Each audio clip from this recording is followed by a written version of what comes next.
میری کار کی طرف چلنے پر وہ میرے پیچھے پیچھے چل دیا۔ میرے کار میں داخل ہونے پر وہ کار کے باہر ہی بیٹھ گیا۔ میں جتنے دن بھی کار میں رہی، ریچھ نے میرا بہت خیال رکھا اور وہ میرے لیے جنگلی پھل لے آتا تھا۔ بس اس میں بری عادت تھی کہ وہ مجھے کار سے فرار نہیں ہونے دیتا تھا۔ رات کے وقت وہ میرے جسم پر جیسے ہی زبان پھیرتا میں بے خود سی ہو جاتی، اور پھر میں اس کی ایسی عادت ہو گئی تھی کہ رات کی بے چینی سے انتظار کرنے لگی تھی۔ میرا اس لذت کے باعث کار کو چھوڑنے کو دل ہی نہیں کرتا تھا۔ میری یادداشت بھی جاتی رہی تھی، مجھے اپنے بارے میں کچھ بھی یاد نہیں رہا تھا۔ ایسا محسوس ہوتا تھا کہ جیسے کسی نے میرے ذہن سے یادداشت کو بالکل مٹا دیا ہو۔ بس مجھے اتنا یاد رہتا تھا کہ رات ہونے پر میرے پاس آئے گا اور وہ آتے ہی میرے جسم پر زبان پھیرے گا۔ میں بے خود سی ہو جاؤں گی۔ پھر صبح ہونے پر مجھے کچھ بھی یاد نہیں رہتا تھا کہ رات میرے ساتھ کیا ہوا تھا۔ جیسے جیسے دن گزر رہے تھے وہ میری طرف سے بے فکر ہو گیا تھا۔ اسے اندازہ ہو گیا تھا کہ میں اب اس کو چھوڑ کر نہیں جاؤں گی، اس لیے بے فکری سے وہ غار سے دور تک چلا جاتا اور میں اس غار کے باہر ہونے کا فائدہ اٹھا نہیں پا رہی تھی۔ اور فائدہ اٹھاتی بھی کیسے؟ مجھے کچھ یاد ہی نہیں تھا کہ میں کون ہوں، کہاں رہتی ہوں، میرے اپنے کون ہیں۔ مجھے کچھ یاد رہتا تھا تو صرف اتنا کہ رات کو ریچھ میرے پاس آئے گا۔ ایک دن میں نہر پر جانے کے لیے نکلی تھی کہ کچھ انسان نظر آئے۔ میں انہیں دیکھ کر گھبرا گئی اور چھپنے کے لیے ادھر ادھر بھاگنے لگی۔ میری حالت بھی خراب ہو چکی تھی، میرے بال میل سے چھٹے ہوئے تھے، کپڑے بھی پھٹ چکے تھے، پتوں سے جسم کے اعضاء کو چھپایا ہوا تھا، جسم پر کالا کالا میل لگا ہوا تھا۔ وہ لوگ بات کرنے کو میری طرف آئے۔ میں جھاڑیوں میں چھپ گئی اور مجھے پکڑنے لگے۔ میں ان کو دانتوں سے کاٹنا شروع کر دیا، لیکن پھر بھی وہ باز نہیں آئے اور پکڑ کر اسپتال لے آئے اور میرا علاج شروع ہو گیا۔ تم آ گئے اور مجھے پہچان کر گھر لے آئے۔ میرا علاج ہو جانے پر میری یادداشت لوٹ آئی، مگر مجھے ریچھ کی یاد آتی تھی اور رات میں بے چین ہو جاتی تھی۔ راتوں میں مجھے محسوس ہوتا کہ کوئی مجھے بلا رہا ہے۔ ایک رات میں دروازے کی کنڈی کھول کر باہر چلی گئی۔ گاؤں کے باہر مجھے کچھ نظر آ گیا۔ وہ ایک درخت کے نیچے کھڑا تھا۔ مجھے دیکھتے ہی اس نے گردن کو ایک جھٹکا دیا، جیسے وہ مجھے اپنے پاس آنے کا اشارہ کر رہا ہو۔ میں بے خود سی ہو کر اس کے پاس چلی گئی اور درخت کے نیچے لیٹ گئی اور مجھ پر جھک گیا۔ صبح ہونے سے پہلے میں گھر آ کر اپنی چارپائی پر لیٹ گئی۔ اب میرا ہر وقت یہ معمول ہو گیا تھا۔ تمہیں بھی میرے جانے کا علم ہو گیا تھا۔ میں رات میں کہیں چلی جاتی ہوں، اس لیے تم نے دروازہ کو تالا لگا کر سونا شروع کر دیا۔ ریچھ نے جب دیکھا کہ میں درخت کے نیچے نہیں آ رہی ہوں تو اس نے دیوار کے نیچے زمین کھود دی اور صحن میں آ گیا۔ اس کے صحن میں آنے پر میں بے خوشی ہو کر چارپائی سے اٹھی اور صحن میں چلی گئی۔ وہاں ریچھ میرا منتظر تھا اور پھر اس نے وہی عمل شروع کر دیا جو وہ غار میں کرتا تھا۔ اگر تم نہ دیکھ لیتے تو پھر یہ عمل کر کے صحن میں جاری رہتا، مگر تم نے دیکھ لیا اور ریچھ صحن سے بھاگ کھڑا ہوا۔ میں نے پیشی امام صاحب سے بات کرتا ہوں، بشیر نے سوتے ہوئے کہا، اور وہ ایک بار پھر باہر گیا اور پھاوڑے سے دیوار کی زمین کو مٹی ڈال کر ہموار کر کے آ گیا۔ وہ مطمئن نہیں تھا، اسے یہ خدشہ لگا ہوا تھا کہ ریچھ دوبارہ پھر آ سکتا ہے۔ ساری رات اس کی آنکھوں میں کٹی۔ پیش امام صاحب صبح 9 بجے سے 12 بجے تک مسجد کے برابر مدرسے میں بچوں کو قرآن شریف کی تعلیم دیا کرتے تھے۔ بشیر مدرسے میں جا کر ان سے ملا اور پوری بات ان کے گوش گزار کر دی۔ اس کی بات سن کر پیشی امام اشرف علی سوچ میں پڑ گئے۔ اس دوران وہ کچھ پڑھ بھی رہے تھے۔ تھوڑی دیر تک ان کی یہی حالت رہی، پھر انہوں نے آنکھیں بند کر لی۔ پیشی امام اشرف علی نے آنکھیں کھول کر بشیر کو دیکھا۔ بشیر وہ انتہائی خبیث قسم کا جن ہے، اس لیے ان کے قبیلے کو جنوں نے اس کی جادوئی طاقت چھین کر ریچھ کی شکل میں اس جنگل میں پھینکا ہوا ہے۔ جنگل میں جو عورت آ جائے وہ اپنی مقناطیسی آنکھوں کو استعمال کر کے اس کی یادداشت کو ختم کر دیتا ہے۔ اس عورت کو بھی یاد نہیں رہتا کہ وہ کون ہے اور کہاں رہتی ہے۔ پیشی امام صاحب جب ان کے قبیلے کے جنوں نے اس کی جادوئی طاقت ختم کر دی ہے تو پھر وہ کیسے عورت کی یادداشت بلا دیتا ہے؟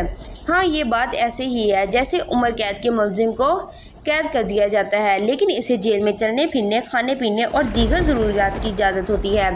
اسی طرح جنات کے قبیلے نے اس جن کی جادوئی طاقت ضرور ختم کر دی ہے، مگر تھوڑی بہت جادوئی طاقت دے دی ہے تاکہ وہ اپنا دفاع کر سکے۔ اگر اس نے جنگل میں شرافت کی زندگی مقررہ مدت تک گزاری تو پھر اسے معافی مل سکتی ہے۔ پیشی امام نے بتایا، اسے چھٹکارا کیسے ہے؟ اس کا ایک حل ہے کہ میں تمہیں پانی بھر کر بوتل میں دوں گا۔ وہ پانی کس طرح ریچھ کے سر پر ڈال دو۔ وہ پانی جیسے ہی ریچھ کے سر پر پڑے گا اس کے ذہن سے شکیلا کی صورت مٹ جائے گی۔ شکیلا کے سامنے آ جانے پر بھی وہ اس کے نزدیک نہیں آئے گا۔ یہ کس طرح سے ہوگا؟ وہ مجھے دور سے ہی دیکھ کر بھاگ جائے گا۔ اس کا آسان حل یہ ہے کہ تمہیں شکیلا کو اعتماد میں لینا ہوگا۔ وہ 1-2 دن چھوڑ کر پھر تمہارے گھر کے صحن میں آئے گا۔ تم چھت کے اوپر کنارے پر جا کر بیٹھ جانا۔ اور شکیلا اسے چھت کے کنارے نیچے لے آئی۔ وہ جیسے ہی مطلوبہ جگہ پر آئے تم اوپر سے پانی ڈال دینا۔ مجبوری یہ ہے کہ شکیلا اسے دیکھ کر بے خود سی ہو جاتی ہے، بشیر نے بتایا۔ وہ ریچھ کی شیطانی مقناطیسی آنکھوں کے سبب ایسا ہوتا ہے۔ میں شکیلا کے لیے چند تعویذ دوں گا۔ وہ تمہیں روزانہ ایک تعویذ اسے پلانا ہوگا۔ ان کے پینے سے ریچھ کی مقناطیسی آنکھوں کا شکیلا پر کوئی اثر نہیں ہوگا، پیش امام صاحب نے بتایا۔ امام صاحب سے دم کیا ہوا پانی اور تعویذ بشیر لے کر آ گیا۔ راستے میں یہ سوچتا ہوا آ رہا تھا کہ اچھا ہوا کہ ریچھ کے پاس زیادہ شیطانی طاقت نہیں ہے، ورنہ نہ جانے کیا ہوتا۔ پیش امام صاحب چھوٹی نوعیت کے کام کرتے تھے۔ کسی پر اسیب یا جنات کا سایہ ہونے پر علاج کے لیے وہ اپنے استاد جمن سائیں کے پاس شہر بھیجا کرتے تھے اور وہ ایسے کاموں کے ماہر تھے۔ گھر آ کر بشیر نے شکیلا کو اعتماد میں لے کر سمجھا دیا کہ اسے کیا کرنا ہے۔ پہلا تعویذ پی لینے سے وہ رات بھر سکون کی نیند سوئی تھی، جبکہ بشیر چھت پر پہرا دیتا رہا۔ پہلی اور دوسری رات ایسے ہی گزر گئی، ریچھ نہیں آیا۔ تیسری رات وہ صحن میں آ گیا۔ اس کے آتے ہی شکیلا کمرے سے سوتی ہوئی چارپائی سے اٹھ کھڑی ہوئی۔ شکیلا کو صحن میں آتا دیکھ کر ایک لمحے کو بشیر کو محسوس ہوا کہ وہ ریچھ کے سامنے راز نہ کھول دے، مگر ایسا نہیں ہوا۔ وہ تیزی سے ریچھ کی جانب بڑھی ضرور تھی، مگر پر محتاط انداز میں۔ وہ واپس پیچھے ہٹنے لگی۔ اس کو پیچھے ہٹتا دیکھ وہ اس کی جانب بڑھا۔ آہستہ آہستہ وہ ریچھ کو مطلوبہ جگہ لے گئی۔ بشیر پہلے ہی تیار تھا۔ اس نے بغیر کسی تاخیر کے بوتل کا پانی ریچھ کے سر پر انڈیل دیا۔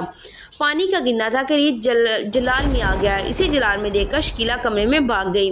ریچھ بھی کمرے میں جانا چاہتا تھا۔ وہ جس تیزی سے کمرے کی طرف آیا لپکا تھا، اتنی تیز سے پیچھے کی طرف آیا۔ ریچھ کو اندر جاتا دیکھ کر بشیر ایک لمحے کو ہاتھ پاؤں ضرور پھول گئے تھے اور وہ تصور میں ریچھ کو شکیلا پر حملہ کرتا دیکھ رہا تھا، لیکن ایسا نہیں ہوا تھا۔ ریچھ جس گھڑی سے صحن میں نمودار ہوا ویسے ہی چلا گیا تھا۔ ریچھ کے چلے جانے پر بشیر نے سکون کا سانس لیا۔ کمرے میں شکیلا بری طرح سے خوفزدہ تھی۔ جس طرح ریچھ اس کی جانب بڑھا تھا وہ ایسے لگا تھا کہ وہ اس پر حملہ کرے گا۔ بشیر چھت سے نیچے اتر کر شکیلا کا خوف دور کرنے کو تسلی دی اور یقین دہانی کرائی کہ اب وہ ریچھ دوبارہ نہیں آئے گا۔ بشیر ایک بار پھر گھڑی کو پھاوڑے سے ہموار کر کے کمرے میں آ کر دروازے کی کنڈی لگا کر سو گیا۔ صبح ہونے پر اس نے پیش امام صاحب کو تمام تفصیلات سے آگاہ کی تو پیش امام صاحب نے مسکراتے ہوئے کہا، بے فکر ہو جاؤ، وہ ریچھ اب دوبارہ تمہارے گھر کا رخ نہیں کرے گا، بلکہ وہ پڑے ہوئے پانی کا اثر سے اس گاؤں کا راستہ ہی بھول جائے گا۔ میں ایک بوتل پانی اور دے رہا ہوں، اس گھر کے چاروں کونوں میں چھڑک دینا، ہر بلا سے محفوظ رہو گے۔ پیش امام نے ایک بوتل بشیر کے ہاتھ میں تھما دی۔ بشیر گھر جا کر پیش امام صاحب کی ہدایت کے مطابق چاروں کونوں میں پانی چھڑک دیا۔ ایک مدت گزر جانے پر بھی کبھی بشیر نے اس ریچھ کو دوبارہ نہیں دیکھا۔ اب بشیر باپ بھی بن گیا